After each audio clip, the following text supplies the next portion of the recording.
Shalom Bapak Ibu yang terkasih dalam nama Tuhan Yesus, para Wisdomers sekalian, ketemu lagi di Wednesday Bible Wisdom. Gimana kabarnya Bapak dan Ibu para Wisdomers sekalian? Semua baik-baik kan? Kami percaya dan doa kami bahwa Bapak dan Ibu para Wisdomers baik-baik saja, sama seperti jiwa Bapak dan Ibu sekalian baik-baik saja.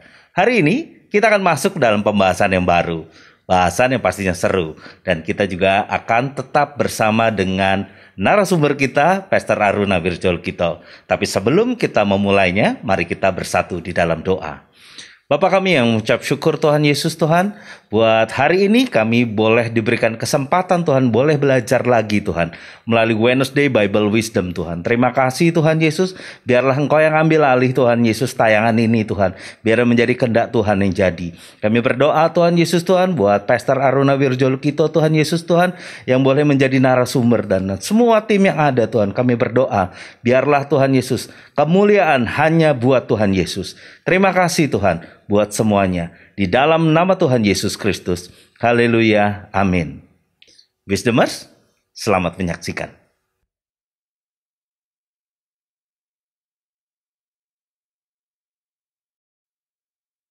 Lah kok sekarang tiba-tiba muncul berita ekonomi dunia raksasa berdua ini terganggu di tahun Sabat.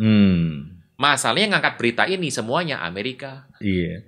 Nah itu banyak orang akhirnya mengkaitkan kan Bapak? Mengkaitkan. Apakah ini menjadi signal awal? Signal awal, betul. Tapi kalau saya bilang sekarang, kita harus ada dua. Lihat pola pikir Yahudi dan lihat pola pikir China. Karena penguasaan China di muka bumi Pak Bro, sekarang sudah nomor 2. De facto. De jure. De facto mungkin nomor 1. Australia itu benci sama China. Australia, kalau kita lihat sekarang investasi di sana, Pak Bro, Amerika aja nggak invest. Urusannya kapal selam. Nanti abis ini kita bahas nanti dong Pak Bro. Ya. Kapal selam. Kebakaran ini jenggot nih Bapak Ibu, jadi bikin ricuh pertemanan dengan Prancis kan? Iya. Tapi ya nantilah kita bahas ya Pak Bro ya di seri berikutnya. Sudah kasih cerita. Satu hari siapa yang paling kelihatannya bisa menjinakkan antikristus? Bosnya lah. Kan dia nunggang, berarti kan dia pemilik ya kan? Yang selama ini menjadi induk semangnya, yang menjadi bosnya, menjadi pemimpinnya, yang selama ini seperti bisa menguasai, terakhir akan goyang jatuh. Kapan itu? Apabila kita melihat darah para orang-orang kudus sudah mulai banyak tercurah. Kalau darah orang kudus banyak tercurah, berarti sebentar lagi akan jatuh. Tapi tentu saja pola pikir ini ada berbeda jika Bapak Ibu para wisdomer sepakat mengatakan bahwa Wahyu 17 itu tidak akan dilihat. Oke.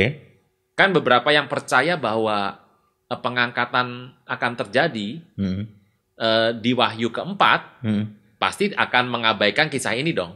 Kalau Wahyu keempat sudah pengangkatan, berarti Wahyu 5, 6, 7, 8, 9 sampai Wahyu 18 nggak akan disaksikan. Jadi mereka yang tentu saja percaya bahwa pengangkatan ada di Wahyu keempat, tidak akan mendalami ini terlalu. Kalau saya mau percaya yang manapun, pendalaman setiap pasal tetap dalam. Wajib. Gitu ya.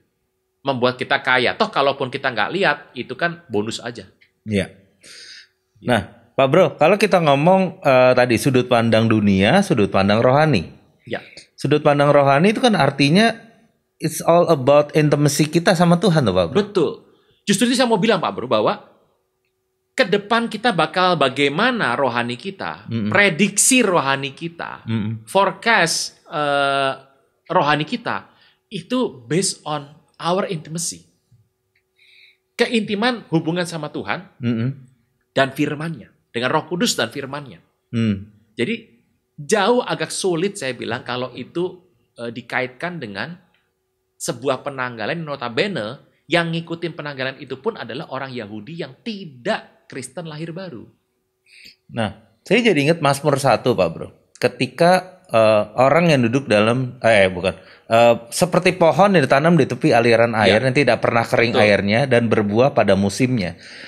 Kalau kita ngomong, katakanlah nih, Di luar sana, di pinggir-pinggir kali itu, semuanya di sungai itu adalah kering, kerontang. Tapi karena dia ada di pinggir, itu adalah seperti orang-orang yang punya intimacy sama Tuhan ya Pak Bro ya? Betul. Jadi orang punya intimacy sama Tuhan, walaupun dunia itu lagi kacau, dia tetap bisa dapat sesuatu yang yang dunia tidak bisa predik gitu. Terus menjadi kepala bukan ekor, menjadi diberkati secara luar biasa. Tidak naik. Sekiranya memperhatikan perintah-perintah Tuhan. Pak Bro mengutip Mazmur 1. Iya. Pak Bro, ini yang menarik. Saran saya kalau Anda membaca Mazmur 1, itu langsung berhentinya di Mazmur 3. Lanjut gitu ya Pak Bro? Kan kita ini kan menggunakan yang namanya pasal kan berdasarkan percetakan Alkitab. Iya. Percetakannya yang dibuat pada masa-masa sebelum reformasi. Tapi saya menyarankan kalau kita membaca Mazmur itu yang 1, 2, 3 itu jadi satu kesatuan ya. Paket. Pak Bro kalau membaca yang Mazmur 2 kaget loh Pak Bro. Dikatakan orang itu harus duduknya di tepi aliran air. Mazmur 1 yang ayat 1 dan 2 itu bicara mengenai orang-orang jahat yang notabene akan mengganggu kita. Iya. Lingkungan dunia yang akan mengganggu kita. Lingkungan global yang nggak enak buat kita. Tapi dikatakan ada solusinya. Ayat 3 di Mazmur 1, bahwa kalau kita stay di tempat aliran air, siapa itu air hidup? Barang siapa percaya kepadaku seperti kata kitab suci, maka dari dalam hatinya akan mengalir aliran air hidup. Yaitu Roh Kudus yang akan mereka terima. Ya. Jadi harus percaya kepada Tuhan seperti kata kitab suci. Lalu dikasih ceritalah bahwa orang ini ternyata kalau duduknya di tepi aliran air, itu bisa berbuah terus Pak Bro. Di tengah konflik global, nasional, internasional, bahkan dia bisa survive secara luar biasa. Tapi setelah itu, pasal 2-nya mengerikan. Itu langsung tuh sambung tuh, nggak pakai putus. Mengapa rusuh bangsa-bangsa, mengapa suku-suku bangsa mereka-reka perkara sia-sia. Raja-raja dunia bersiap-siap dan para pembesar bermufakat bersama-sama melawan Tuhan dan the anointed one yang diurapinya. Ini peristiwa kapan? Ini peristiwa mereka menyerahkan semua sepakat seia sekata kekuasaan kepada antikristus. Ini ada. Bangsa-bangsa bersatu loh. Berarti kan bangsa-bangsa ngalami peristiwa orang tuh bisa bersatu kalau sama masalahnya sama Pak Bro. Yang namanya orang di ghosting. Iya, terus ketemu sama perempuan diceraikan suaminya. Wah, itu kalau ngobrol. Pas banget ya Pak Bro. Ada tanya, ghosting apa sih? Nah, buka Google, ketik ghosting artinya apa? Kabur tanpa kabar. Jadi orang tuh kalau punya kesamaan masalah, itu seru kalau ngobrol. Iya. Nah Pak Bro, kenapa bangsa-bangsa yang notabene kepentingan beda-beda, sering berantem, perang, geopolitiknya beda, dan punya kepentingan ekonomi beda, kok bisa seia sekata? Berarti akan ada masalah bersama. Masalah bersama ini nggak banyak Pak Bro di muka bumi. Patokannya cuma ada 4. Yang kita pernah bahas. Iya. Perang, bencana alam, kemudian ekonomi krisis, dan kesehatan wabah. Iya. Di tempat 4 ini, dunia menjadi seragam. Ya kita bahas kapan itu? Keseragaman dunia. Iya, yang suaranya. Iya, yang berebut suaranya. Tapi yang viewernya paling tinggi ya. Aneh itu. Nah, Pak Bro, ternyata dari 4 ini, pintu masuk paling berhasil apa? Wabah. Iya. Ini pandemi seru nih Pak Bro. Tapi ini sudah seias kata. Ini Mazmur ini dibilang Daud adalah dipandang sebagai pendahulu Mesias kan. Cerita Mazmur 2 ini kaitannya erat sekali dengan Wahyu. Terutama Wahyu 13 dan 17. 13 dan 17. Jadi kalau ditanya, Evergrande gimana? Pemerintah China akan tutup.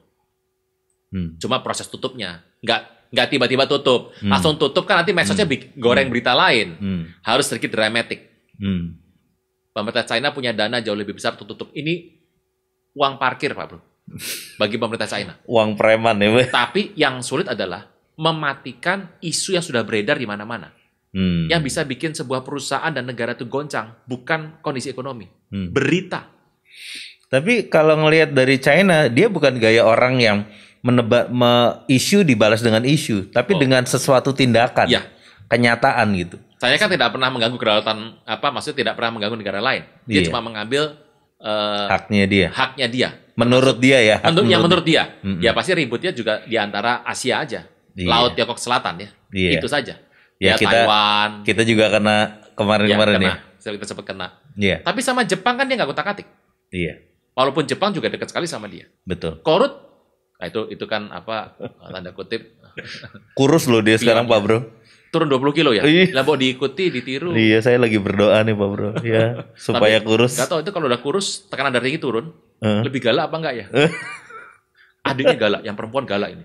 Adiknya galak. Banget Pak Bro. Banget ini. Banget itu. Itu nggak tahu, katanya perempuan makin tambah usia makin galak. Kalau yang laki makin lebih kalem ya? Iya kalem. Ya nggak tahu lah Pak Bro. Kita lihat saja ya. Nah Pak Bro, kembali lagi ke 5782. Tadi Pak Bro udah bilang harus memisahkan dalam melihat tahun ini dari sudut pandang rohani dan dunia. Rohani Pak Bro menekankan hammering point by point bahwa intimacy. Kamu nggak bisa mendengarkan orang lain untuk masa depanmu lah. Jadi harus personal kamu, betul ya.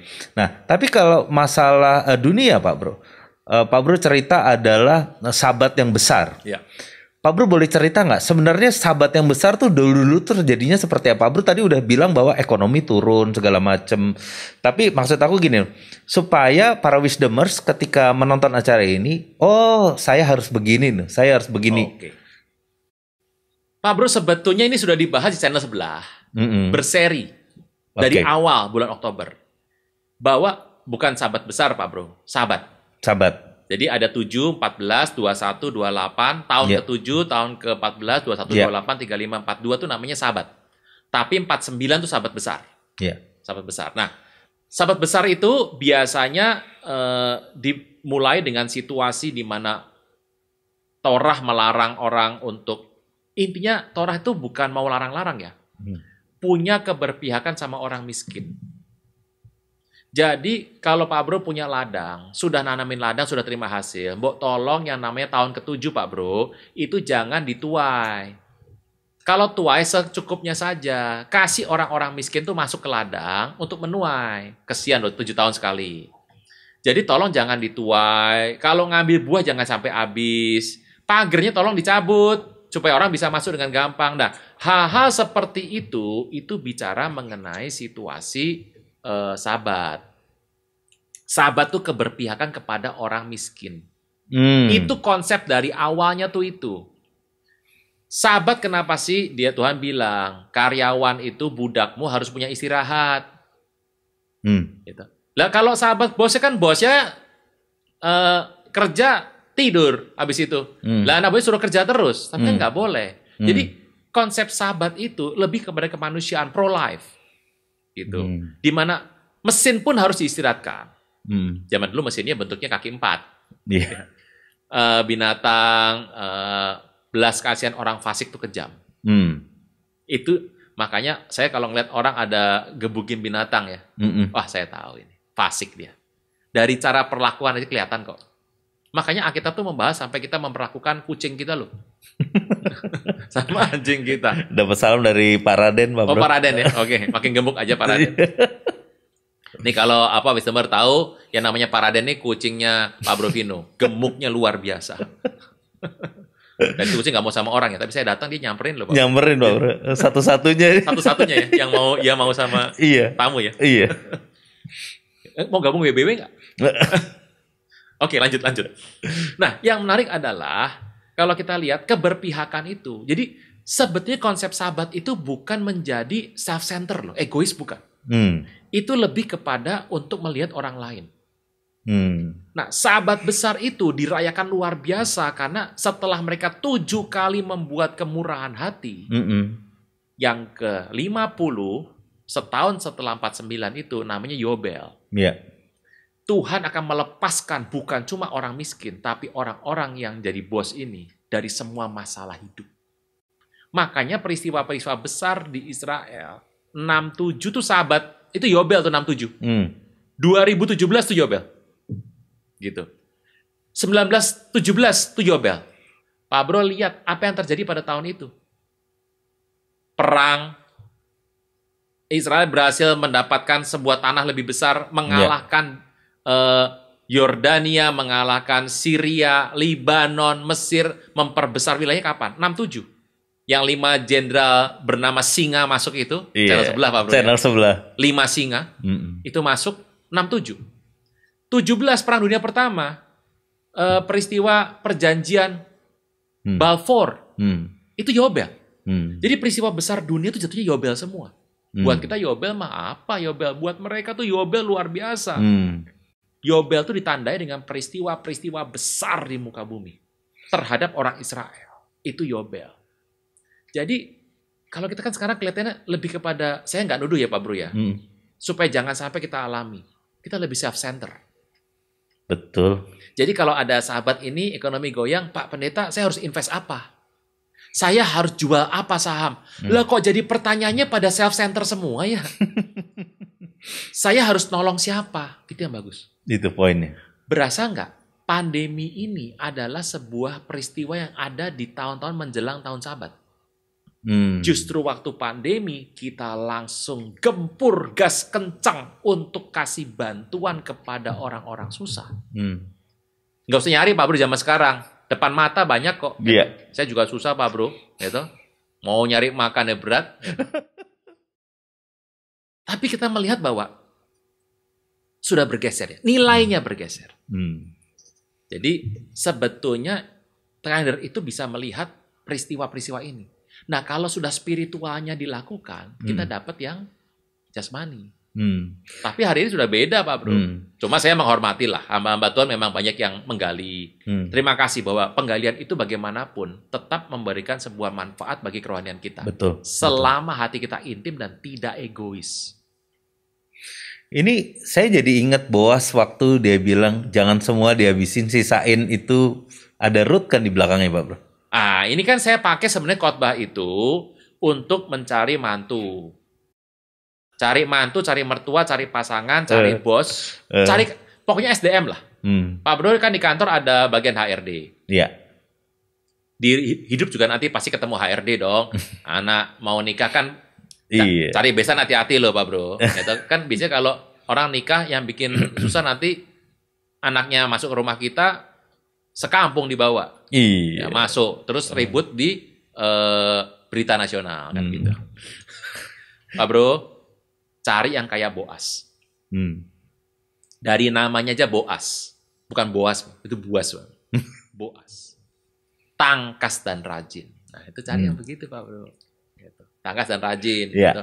Yang suka syuting WBW. Gitu. Waduh. Gak kelar-kelar sampai jam 1 malam. Itu bukan rutin, kepaksa. Gitu. Karena kalau nggak gitu ngeprank lama-lama Pak Bro. Iya. Isinya. Itu satu. Dan cari yang murah hati. Lah kalau sama pasangan aja dia pelit, apalagi sama mertuanya. Cari yang kayak Boas. Nah, prinsip Boas itu adalah hakim, Pak Bro. Iya. Hakim Israel kan itu. Iya.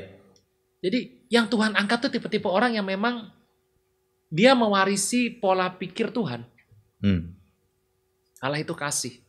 Nah, dalam bentuk apa kasih itu kan banyak macam tuh. Dia mewarisi di situ. Nah, Pak Bro, saya tiba-tiba jadi keinget waktu Tuhan Yesus dibasuh oleh Maria dengan minyak narwastu. Tiba-tiba Yudas bilang, kenapa kamu jual aja dan itu memberikan buat orang-orang miskin, Pak Bro? Iya. Nah, terus Tuhan bilang bahwa orang miskin selalu ada padamu. Iya. Tetapi kejadian ini ibaratnya gitu, ini cuma sekali gitu. Nah, ini kan sedikit kontradiksi ketika ngomong tadi kita harus berbagi terhadap orang yang quote unquote tadi enggak punya gitu. Nah, kalau poin ini gimana Pak Bro dari sudut pandang gini? Ada dua sisi yang saya mau soroti nih, Pak Bro nih. Oke. Ini dari Evergrande sampai kemana-mana nih. Sebenarnya tugas saya adalah mengulik 5782 Pak Bro supaya keluar. Oke. Satu. Pak Bro itu cerita mengenai Maria meminyaki kaki Tuhan Yesus dan kemudian Yudasnya tersulut ya. Iya. Ada kata terakhirnya. Itu semua dikatakannya bukan karena dia memperhatikan orang miskin, tetapi karena dia biasa mengambil uang. Perbendaharaan. Lihat kalimat ayat di berikutnya. Artinya apa? Nomor 1, banyak orang sebetulnya ingin melakukan ini dengan alasan adalah sebuah nama yang naik. Publisitas. Self-center juga dong, Pak. Self-center. Makanya sebetulnya saya tuh nggak terlalu suka pemberian segala macam diberikan dengan yang namanya selfie. Tapi bagaimana ya Pak Bro? Karena terlalu banyak orang model begini. Akibatnya orang benar pun harus melakukan ini. Banyak orang dikasih uang, bukannya nyampe ke orang miskin, dimakan sendiri. Lama-lama yang ngasih uang, minta persyaratan. Kamu kalau ngasih tolong difoto. Lah, orang-orang tulus yang nggak mau difoto, terpaksa foto. Kenapa? Karena ini permintaan dari luar. Iya. Bukti-bukti. Mau gimana gitu ya? Kalau begitu kan jawabannya gampang. Berarti sebetulnya kalau ada masalah, yang ditindakan yang salah. Iya. Jangan kemudian mempersulit orang-orang benar. Ini terjadi di mana-mana, Pak Bro. Itu satu. Iya. Jadi Tuhan ngomong begini. Ayat itu mau kasih pesan sama kita. Ini masalah sebuahnya adalah hati yang murni di depan Tuhan. Oke. Itu satu. Kedua, ada pesan mengatakan bahwa hormat kepada Tuhan, mengerti momentum Tuhan, jauh lebih penting daripada engkau ngurusin hal-hal sehari-hari. Baca Alkitab, penting nggak? Harian, Pak Bro. Gitu. Kemudian menyembah Tuhan, baca Alkitab, kemudian kita bekerja, harian dong. Memperhatikan orang, tunjukkan hormat pada orang, respect pada orang, harian dong. Tapi Maria itu tahu momentum. Kalau urusan membuang-buang begini, itu nggak terlalu penting Tuhan bilang. Tapi dia tahu momentumnya, aku mau wafat nih. Jadi yang dia buat ini nilainya bukan nilai biasa. Nah, Tuhan tuh mau kasih pesan, momentum itu yang harus kita perhatikan. Kristen tuh nggak cuma kita melakukan apa yang menjadi panggilan kita, tapi ngerti momentum Tuhan. Nah, ini menarik nih. Ngomong tentang momentum, Pak Bro. Kembali kepada Yobel tadi, Pak Bro cerita. Apakah itu memang ada momentumnya Tuhan sehingga bangsa Israel, orang pilihan ini, ketika tahun itu, kayaknya dia dapat tenaga ekstra, berkat besar ya? Iya gitu. Itu atau gimana? Pak Bro, kenapa sih kalau ngomong akhir zaman, saya selalu kaitkan dengan budaya Yahudi. Walaupun saya nggak pernah berusaha jadi orang Yahudi, Pak Bro. Oh, Yahudi makan nasi liwet. Yahudi apaan nasi liwet dimakan, kan gitu. Nasi megono, Pak Bro. Megono ya? Siang ini. Iya. Ini yang nonton udah lemes semua ini. Anda kalau belum sarapan nonton begini mah runyam. Jadi gini, Pak Bro. Kalau kita lihat, kenapa saya belajar dengan pola Yahudi? Tuhan tuh kalau kepada orang Yahudi, suka ngasih simbol yang gampang dibaca. Gitu. Pak Bro kan lihat, kalau kita dari semua orang ini, kita suka sama anak yang ini. Lucu nih anak, ya toh. Kita sering kasih dia mainan, kasih perhatian, nanyain. Apa sih arti itu? Saya sayang sama kamu. Waduh, basi banget Pak Bro. Tapi kalau kamu sudah makan apa belum? Tadi malam tidurnya enak apa enggak? Gimana? Makan minum cukup? Gitu ya. Kamu jalan-jalannya pakai apa? Nah, pertanyaan itu notabene itu menyokong yang namanya perhatian sayang. Ya. Tuhan tuh kasih berkat berkali-kali di Yobel bagi orang Israel. Karena mereka cuma bisa lihat itu. Beda sama kita. Kita ini kan bisa lihat kasih Tuhan, pengorbanan kayu salib tuh luar biasa, Pak Bro. Iya. Kita bisa melihat pengorbanannya, kita bisa melihat cara Tuhan memberkati kita. Tiap detik, rahmat Tuhan selalu baru setiap pagi. Yahudi enggak loh, Pak Bro. Mereka selalu melihat Tuhan sayang itu hanya dari perbuatan Tuhan sama mereka. Jadi kalau saya kasih Pak Bro hari ini yang namanya kopi, Pak Bro berkata bahwa saya sayang sama Pak Bro. Tapi kalau saya nggak kasih apa-apa, Pak Bro bilang sudah lupa sama saya. Nah itu orang Yahudi gitu. Mereka mendapatkan sebuah keyakinan kalau Tuhan itu membuatkan sesuatu buat hidup mereka. Makanya tiap Yobel Tuhan berkati. Supaya mereka mau jalan selangkah lebih maju. bahwa Kristus adalah the real Yobel itu. Tapi mereka nggak mau lebih maju, ya maunya ya itu nikmati berkatnya. Tapi nggak pengen tahu yang ngasih berkat siapa sih? Nggak pengen tahu. Kayak anak dikasih kiriman robot, mainan, dia seneng happy. Tapi dia nggak pernah pengen tahu siapa sih yang ngasih sebetulnya. Gitu. Nah ini jadi masalah. Makanya, bicara soal 5782, ini kan kalender Yahudi. Memang jatuhnya pada tahun Sabat. Dan sejarah mencatat akan terjadi seperti itu. Nah kalau Anda pengen berhasil, ini sedikit egois nih ya. Kan pengen itu. Yang ditunggu-tunggu kan itu. Bekerjalah sesuai dengan ritme orang Yahudi. Gimana tuh Pak Bro? Yahudi ke kiri, Anda ke kiri. Yahudi ke kanan, Anda ke kanan. Karena Yahudi yang punya bosnya keuangan dunia. Lah kalau dia lagi jual, Anda beli. Pas dia beli, Anda jual. Ya Anda rugi. Nah kalau dia jual, Anda ikut jual. Kalau dia beli, Anda beli. Masalahnya waktu dia beli, dia punya uang. Uang Anda sudah habis. Karena pas dia beli, akan naik sebentar lagi Pak Bro. Nah kalau ngomong Yahudi Pak Bro, lebih detailnya siapa Pak Bro yang dilihat? Maksudnya sampelnya nih Pak Bro. Pengusaha-pengusaha besar keturunan Israel. Yahudi yang cenderung masih sedikit taat terhadap perintah-perintah Torah. Jangan lupa, pengusaha-pengusaha besar Yahudi yang mau Yahudi asli, mau KW, yang menjadikan pokoknya menjadikan pola pikir budaya Yahudi menjadi bagian hidup mereka, itu mereka disebut dengan nama Yahudi dan mereka itu kan terkait dengan rabi-rabi. Jadi mereka selalu bertanya, rabi ngomong apa didengerin sama mereka. Ingat, mereka itu perlu seorang imam karena mereka nggak punya pengantara dengan Tuhan. Dan cara pikir rabi, cara mereka menganalisa, dibuat sebuah tulisan, itu yang dibaca oleh orang Yahudi. Kayak Talmud, man-made law. Hukum buatan manusia. Tadinya cuma menafsir, menggali, dijadikan sebagai patokan. Bisa bayangkan Pak Bro. Nah, orang-orang pengusaha inilah mengambil acuan itu. Dengan ambil acuan itu, mereka bertindaklah. Nah kalau acuannya warna merah, tindakannya merah semua. Gitu.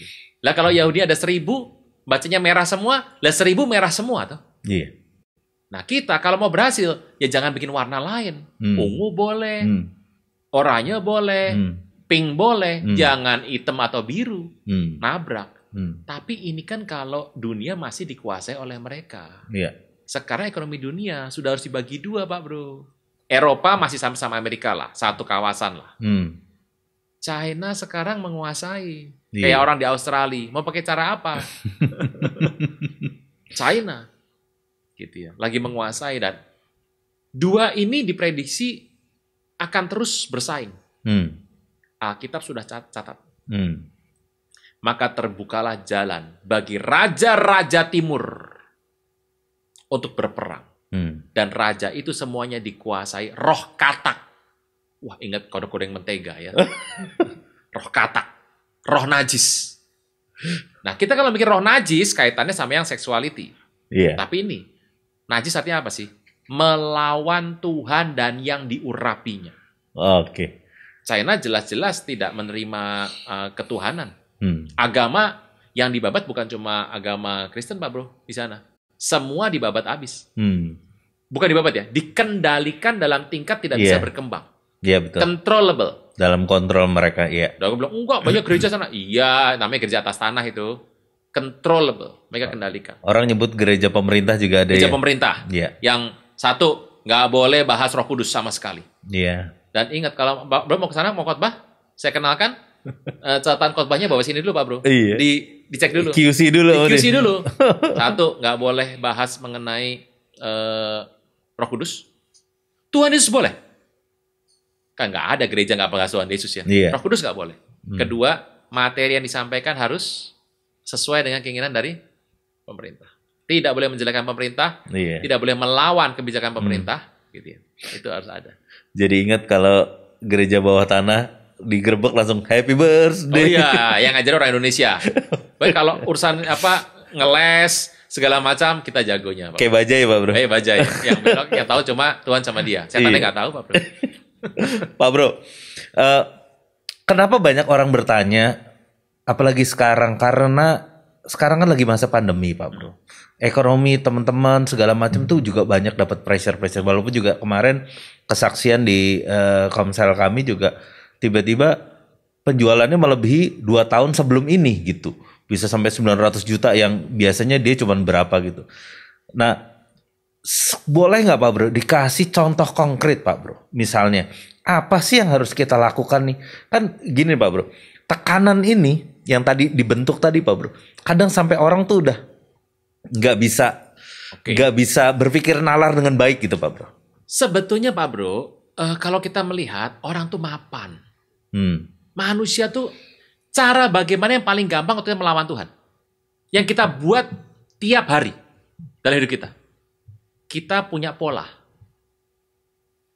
Pak Bro, tumpang tangan sama seseorang, dia sembuh. Wah Pak Bro langsung rasa bahwa gitu ya. Tuhan luar biasa ya. Tapi besok kalau Pak Bro tumpang tangan sama orang lagi, Pak Bro akan lakukan hal yang sama. Kalau tadi sembuhnya dengan ngusap kepala, orang sakit yang kedua, ketiga, keempat, kelima, keenam, Pak Bro mulai mempolakan. Begitu pola, endingnya bukan Tuhan, Pak Bro. Ganti. Kalau tadi kan Tuhan, apa yang kau harus buat? Ya kecuali Anda bikin pola itu, Anda tetap punya hati bertanya sama Tuhan ya. Saya nggak bisa menghakimi orang loh. Saya punya pola sama terus Pak. Tapi setiap kali saya mau melakukan itu, saya selalu doa sama Tuhan. Oke, itu berarti Anda nggak maksud di apa yang saya ngomong ini. Tuhan, apa yang saya harus buat? Kan gitu. Begitu Anda sudah ketemu polanya, Anda begini.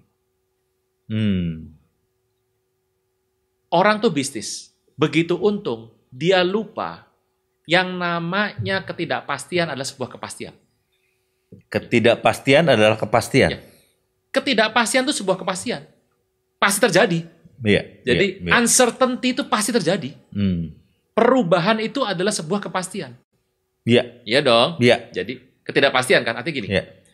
Kalau kita mau jujur, saya tuh masih ingat waktu khotbahkan di 2017. 5776, 5777. Kalau Pak Bro bisa dapatkan itu, saya juga udah lupa khotbah di mana. Kalau nyari khotbah gini jangan yang 30 menit sama 40 menit Pak Bro, percuma. Cari yang saya bahasnya 1,5 jam, 2 jam gitu. Nah, tapi kan zaman itu orang nggak butuh online, gitu, nggak penting. Makanya nggak terdata semua, nggak terdetek semua. Direkam di itu nggak Pak Bro? Di kota itu Pak Bro? Yang tempat biasa perekaman? Jadi Wisdomers silakan hubungi Pak Bro Vino ya. Yang tahu tempatnya beliau itu. Sudah saya bocorkan tempatnya, direkam di sana. Saya cerita sekitar 2,5 jam sampai 3 jam. Saya udah ngomong, Bapak Ibu, tolong segera banting setir. Ingat, itu saya tahu Pak Bro dengerin waktu itu. Tapi kan belum buka BBB. Gitu. Masih suka nyari foto-foto gitu ya. Yang saya juga nggak tersuka kan. Pak Bro, banting setir. Buat apa banting setir? Lagi enak. Duit banyak, perusahaan maju. Gaji lengkap, bonusnya gede. Saya udah bilang loh, 2017. Banting setir, sekarang. Kenapa? Ini menohok loh Pak Bro. Menohok ya? Kayak lagi ngomong bener-bener sama saya loh Pak. Banting setir. Banting setir.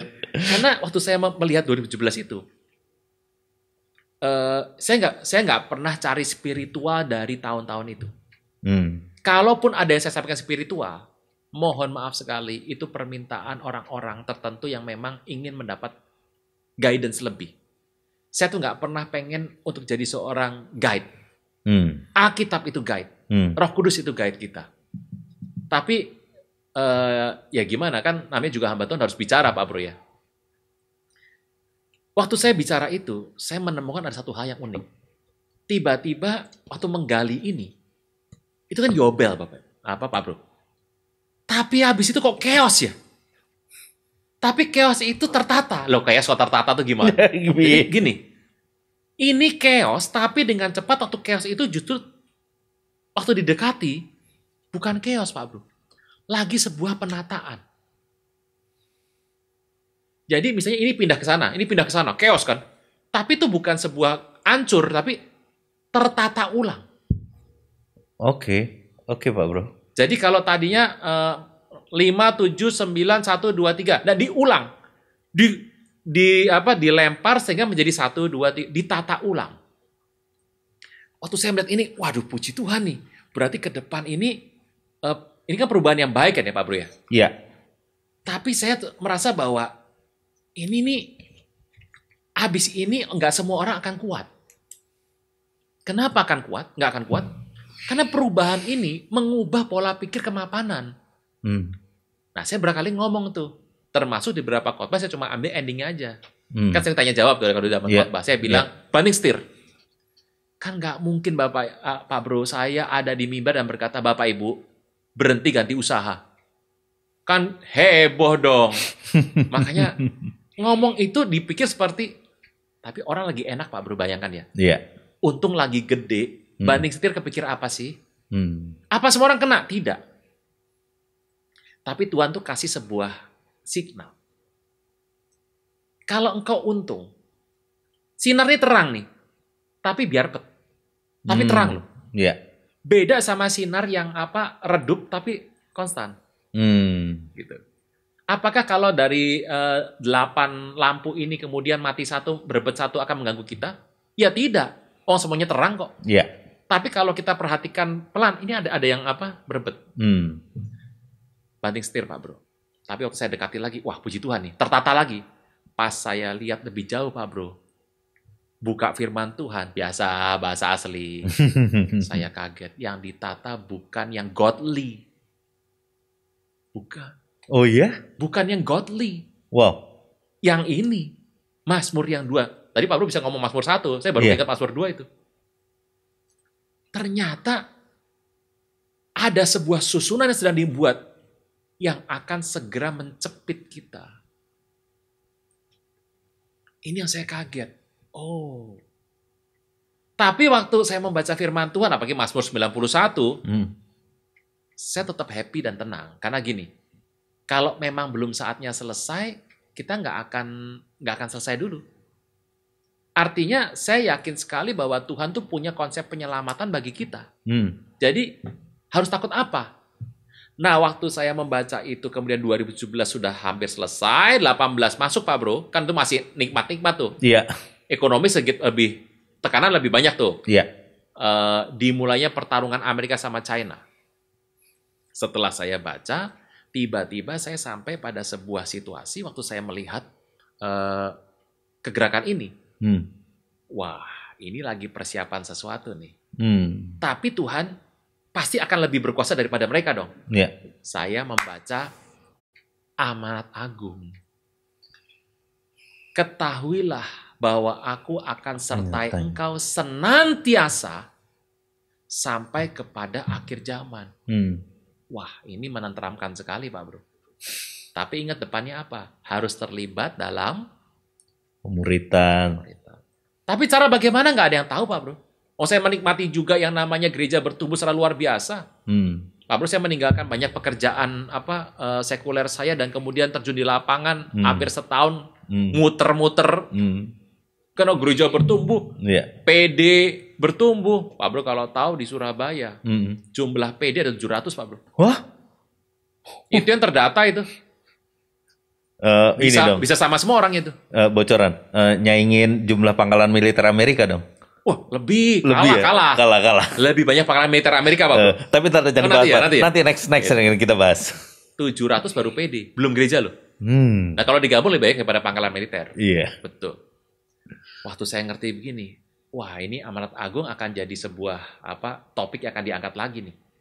Karena pertanyaannya, denominasi gereja dikatakan agak sulit untuk unity. Iya.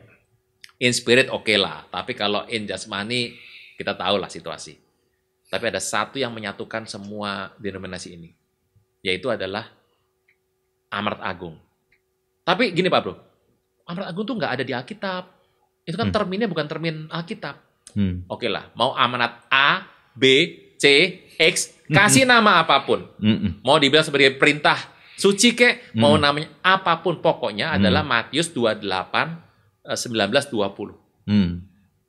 Dan saya tahu untuk mengganjal ini, Pak Bro, mengganjal amanat agung, muncul sebuah pengajaran bahwa ayat tersebut itu sisipan. Seperti Eusebius Yohanes 6 ayat 4. Channel sebelah. Ini kita harus kapan-kapan Bongkar ya. apakah Matius 28, 11, 20 itu betul-betul ditulis oleh Matius atau disisipkan sebagai penutup kitab Matius, baik oleh Matius maupun oleh penulis berikutnya. Karena masalah translasi ya. Iya. Ini jadi sekarang kita bingung ya, yang benar yang mana ya? Udah pegang aja Alkitab. Iya. Jadi Pak Bro, kalau kita lihat akan apa simpulan cepatnya? Evergrande kelihatannya tidak akan merebak. Kalaupun merebak, itu cuma isu yang digoreng di kipas. Orang-orang nggak paham mungkin takut. Tapi bukan berarti dampaknya tidak ada ya. Ada. Karena ini menjatuhkan saham. Dan saham kalau sudah jatuh Pak Bro, naiknya pakai tangga, turunnya lompat gedung Pak Bro. Yang kedua, kita bahas mengenai tadi Yahudi. Kenapa tahunnya ini? Mungkin kesempatan bagi medsos, penguasa medsos dunia, untuk melempar ini di tahun Sabat. Bagaimanapun, tahun Sabat ini penting. Panennya mereka gitu Pak Bro. Betul, mau panen. Makanya sudah bilang berkali sama teman-teman dekat, jangan suka hambur-hamburin uang, simpen duitnya. Iya, karena yang punya cash sekarang yang jadi raja. Jadi kalau pada beli ikut. Saya pernah memberikan masukan kepada seorang rekan, pemilik tambang di Indonesia. Hari itu dia mendapatkan kabar bahwa rekan-rekan Yahudinya menjual. Dan dia tanya, apa yang saya harus lakukan? Saya bilang, ikuti mereka. Ternyata betul Pak Bro, untung dijual. Tapi kan patokannya ya Pak Bro ya, Yahudinya yang tadi Pak Bro bilang, yang benar-benar torah banget ya. Nah, masalahnya orang tuh nggak bisa bedain. Nah, itu. Ketemu pengusaha keturunan Yahudi ini keturunan asli, apa ngaku-ngaku. Yang keturunan aja ada dua. Yang sama Rabi ngikut, apa ngikut gaya sendiri, atau sekuler banget, liberal. Ya itu kan namanya juga mau bisnis mau untung kan. Ya harus periksa-periksa. Jangan tanya sama saya, mau saya nggak bisnis begituan. Kira-kira itu Pak Bro ya. Evergrande sama kemudian tahun Sabat, udah dibahas sedikit. Utang Amerika, saya lebih tanda kutip concern sama utang Amerika ini dibandingkan kondisi China ya. Ya China, karena China bisa tutup. Karena gini, Amerika utang sama China itu jumlahnya ngeri Pak Bro. Nah berarti Pak Bro dari seorang juga yang berkecimpung di dunia keuangan, bisa dipastikan bahwa saat ini raja dunia dalam perekonomian itu adalah China. Kalau saya China. Oke. Bukan berarti dia paling gede ya, tapi gini. Orang boleh badan besar, tampilnya gede, mantep gitu ya, temannya banyak. Tapi kalau digebuk kemudian merintih-rintih, China digebuk santai.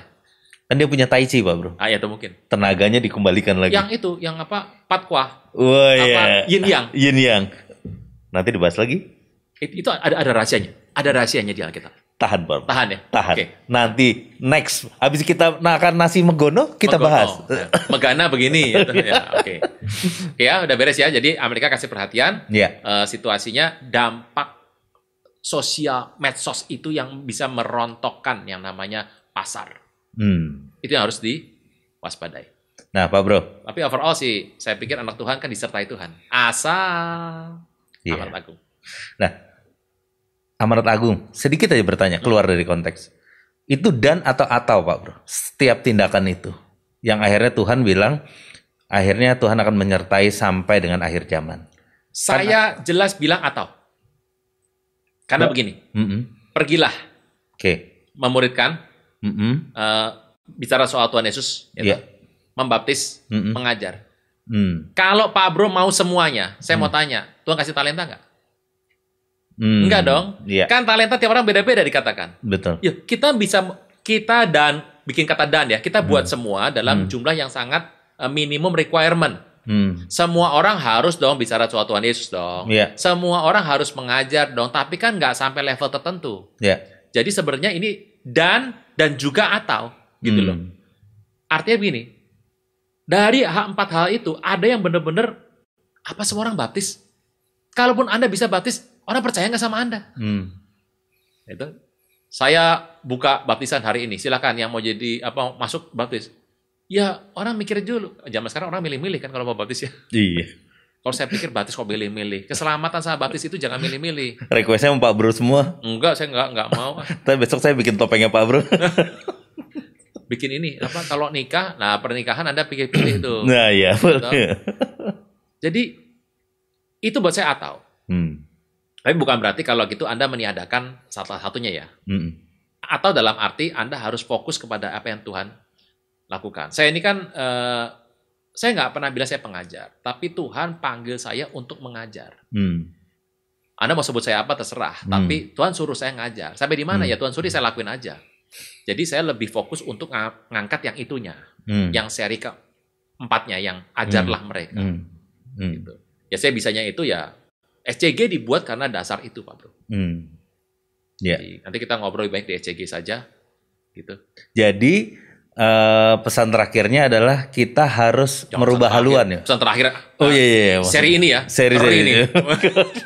Enggak, maksudnya Pak Bro. Jadi untuk 5782 adalah merubah haluan ya Pak Bro. Begini, harus kembali Alkitab itu junjungan pertama. Info-info seperti itu harus didengarkan, harus dihormati, dihormati. Cuma ingat, jangan itu ditukar.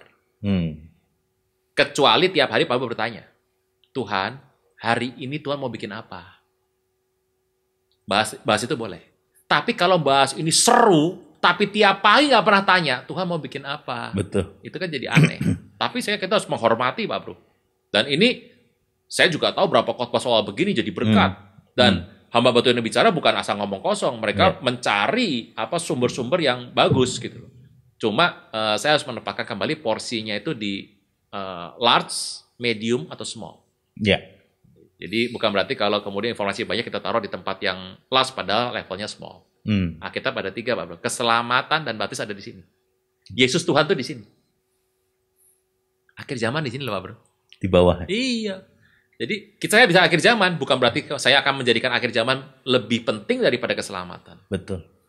Itu saja Pak Bro yang saya bisa bagikan. Siap. Jadi saya nanti PD Expand saya juga rubah haluan deh Pak Bro. Itu yang Pak Bro bina ya?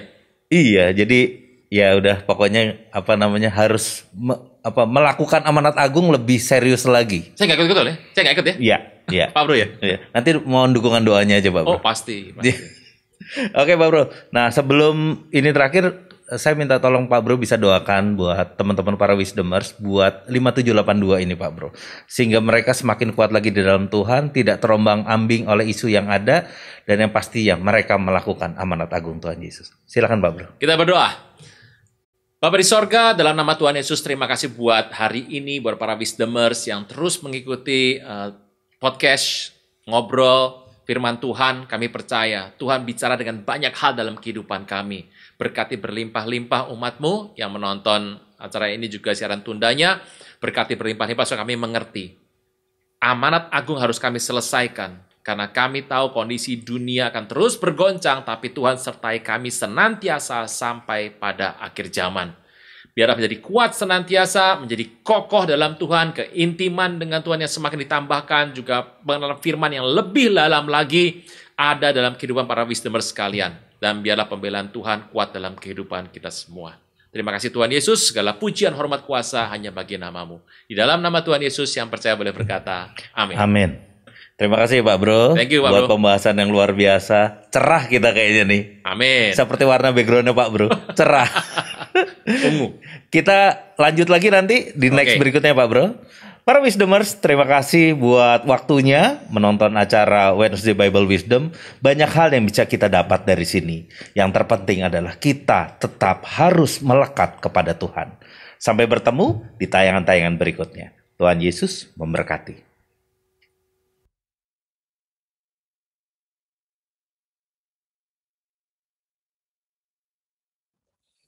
Saudara-saudariku yang terkasih, hanya Yesus yang sanggup melepaskan Anda dari segala kesalahan dan dosa. Selalu ada waktu bagi Dia, tetapi tidak selalu ada waktu bagi Anda. Mari ucapkan doa berikut dengan yakin.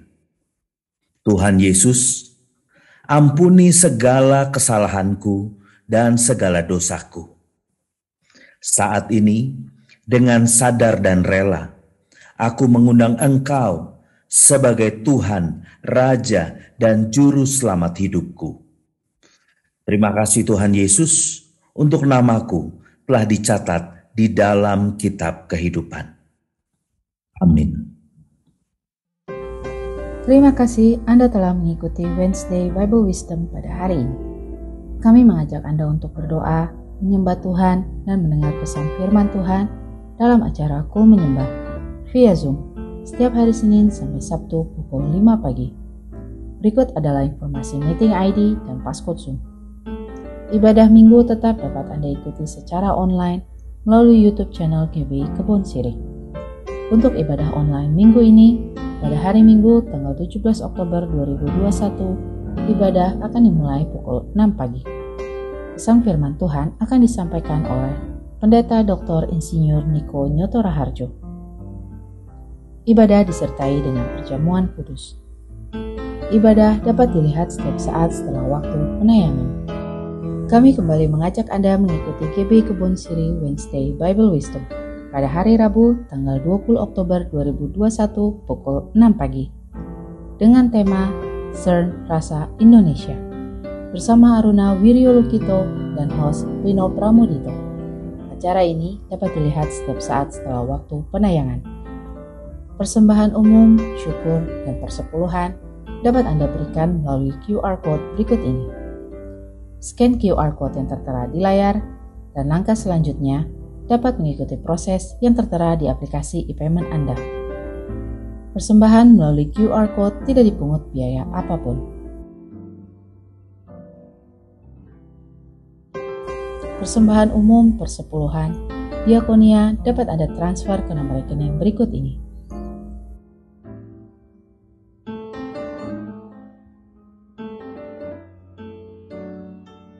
Demikianlah News Flash hari ini. Tuhan Yesus memberkati.